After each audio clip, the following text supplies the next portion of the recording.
कि भारतीय रुपया $1 के मुकाबले 80 से ज्यादा बनने के बाद पीएम मोदी के सपनों का भारत ऊंचाइयों की नई उड़ान पर है। अब पीएम मोदी का लक्ष्य रुपए को डॉलर का बादशाह बनाने का है। जी हाँ। दोस्तों, ये तो हम सभी को पता है कि $1 का वैल्यू हमारे देश में आज के वक्त में 80 रुपीस के ऊपर है। जैसे हमारे भारत में $1 की कीमत होती है, ठीक उसी तरह बाहर के देश यानी कि यूएस में $1 की कीमत उतनी ही होती है। लेकिन फर्क बस इतना है कि हम भारत में $1 देखकर कुछ भी नहीं खरीद सकते हैं, उसका वैल्यू बिल्कुल भी नहीं है। मगर $1 की कीमत यूएस में बहुत है। उतने पैसे में लोग अपने लिए खाने पीने की चीज खरीद सकते हैं। ऐसे में हमारे देश का हर एक नागरिक चाहेगा कि $1 की कीमत $1 के जितना हो जाए। दोस्तों, अगर सच में ऐसा हो गया तो फिर क्या होगा? इसके ऊपर आज मैं आपको बताने जा रहा हूं कि $1 जब $1 होगा तब इंडिया में इसका क्या असर होगा। दोस्तों, ऐसी जानकारी पाते रहने के लिए हमारी चैनल को सब्सक्राइब करके बेल आइकन जरूर से दबा दें। आइए आगे बढ़ते हैं और बताते हैं इसकी पूरी जानकारी। चलिए मान लेते हैं कि कभी ऐसा चमत्कार हुआ कि $1 की कीमत $1 जितनी हो गई तो क्या होगा? दोस्तों, ऐसा हुआ तो हमारा देश अमीर हो जाएगा, गरीबी मिट जाएगी, कोई भी इंसान कभी भी भूखा नहीं सोएगा और किसी के पास भी पैसा नहीं होगा। ये सुनने में कितना अच्छा लगता है कि नहीं?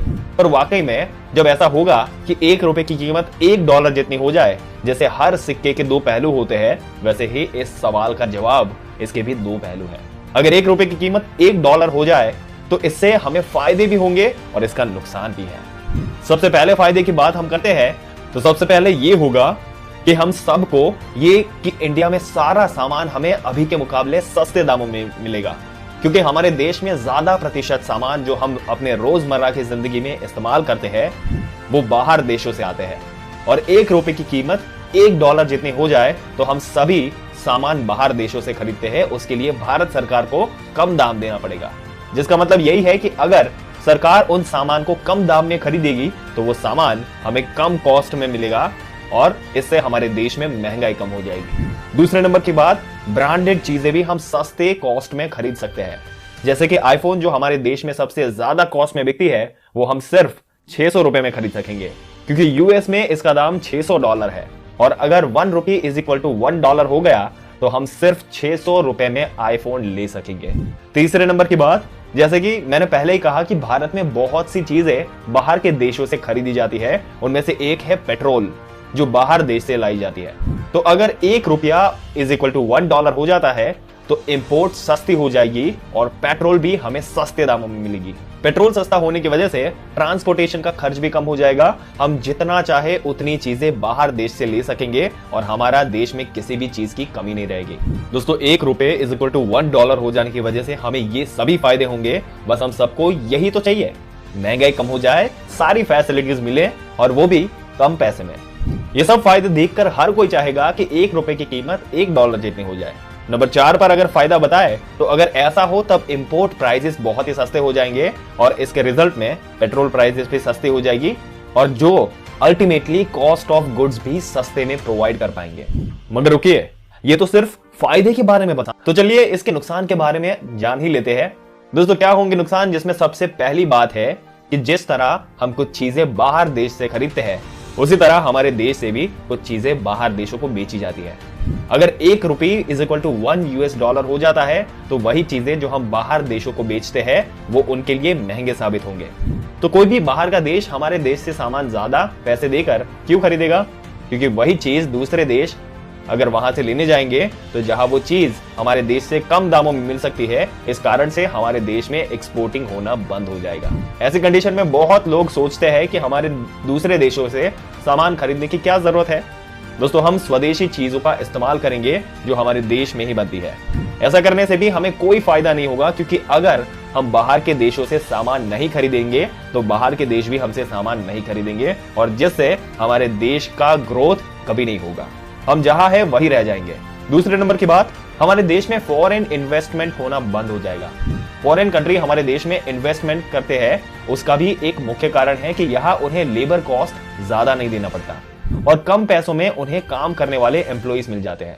लेकिन अगर 1 rupee is equal to 1 US dollar होता है तो फॉरेन कंट्रीज हमारे देश में इन्वेस्ट करना बंद कर देंगे, क्योंकि लेबर कॉस्ट ज्यादा हो जाएगा और वो दूसरे देशों में इन्वेस्ट करने का फैसला लेना बेहतर समझेंगे।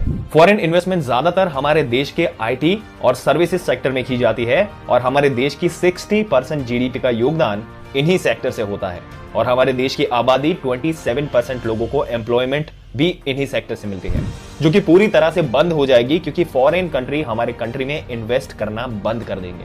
जैसे कि मान लीजिए एक अच्छे भारतीय इंजीनियर को काम करने की सैलरी एक महीने में 75,000 रुपीस मिल रही है और उसी के जितना होनहार इंजीनियर उनके लड़के को फॉरेन कंट्री में वही काम करने के सैलरी $3,000 एक महीने में मिल रही है, तो 1 USD is equal to 1 INR के हिसाब से भारतीय इंजीनियर के एक महीने की तनख्वाह $75,000 हो जाएगी। तो कोई भी फॉरेन कंट्री हमारे देश के इंजीनियर को उतने पैसे क्यों देगा, जबकि वो सिर्फ $3,000 देकर अपने ही कंट्री के इंजीनियर को अपने कंपनी के लिए रखेगा। है ना बहुत सोचने वाली बात, है कि नहीं? नंबर 3 पर है, हमारे देश में लोग घर के कामों के लिए मेड रखने के बजाय मशीन रखेंगे, क्योंकि हम काम करने के लिए जितने पैसे एक मेड को देते हैं, जैसे कि मान लीजिए 4,000 रुपए देते हैं, जो उस वक्त ये रकम $4,000 के समान हो जाएगी। तो उससे कम दाम में हम मशीन खरीद सकते हैं, जो कि सिर्फ $1,000 के अंदर हमें मिल सकती है। इन सभी कारणों से लोगों को जॉब मिलना बंद हो जाएगी और हमारे देश में बेरोजगारी बहुत बढ़ जाएगी। नंबर 4 पर है, जो गैर फायदा है इसका, वो है टूरिज्म में रिडक्शन होना। दोस्तों, अगर डॉलर की वैल्यू ज्यादा हो जाएगी तब टूरिस्ट भी यहां आना कम कर देंगे, क्योंकि जहां पहले उन्हें इंडिया सस्ता लगता था अब कॉस्टली लगने लगेगा। नंबर 5 पर है, टैक्सेस में कमी होगी, क्योंकि फॉरेन कंपनीज अपने सेटअप को यहां से बाहर ले जाएंगे, वो अपने इन्वेस्टमेंट भी वापस ले लेंगे, जिससे हमारी सरकार को टैक्स पर बुरा असर पड़ने वाला है। और ऐसा इसलिए क्योंकि अगर कोई प्रोडक्शन नहीं होगा तब टैक्स भी नहीं आएगा, जिससे गवर्नमेंट के पास पैसा भी नहीं आएगा। सर्विस सेक्टर हमारे जीडीपी में करीब 60% तक योगदान प्रदान करती है और 27% तक एम्प्लॉयमेंट प्रदान करती है।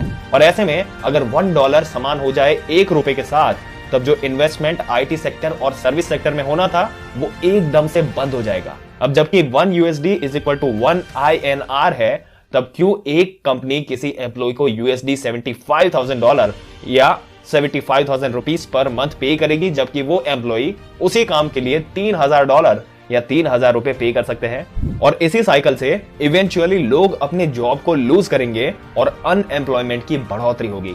जब पैसे हमारे देश में आएंगे ही नहीं, तब इससे हमारे देश में इकोनॉमिक स्लो डाउन दिखाई पड़ेगा और जॉब की आउटसोर्सिंग भारत में पूरी तरह बंद हो जाएगी। दोस्तों, अक्सर लोग ये सोचते हैं कि $1 इज इक्वल टू 75 रुपीस या 80 रुपीस हो तब यूएस इकोनॉमी हमसे 75 गुना स्ट्रांग होती है, लेकिन असल में ये सच नहीं है। एक बात समझ ले कि किसी भी देश की करेंसी या वैल्यू हाई तब होता है जब इसका ये मतलब नहीं होता कि वो कंट्री इकोनॉमिकली भी उतना ही ज्यादा स्ट्रांग हो। दोस्तों, 1947 में $1 इज इक्वल टू 1 रुपी था।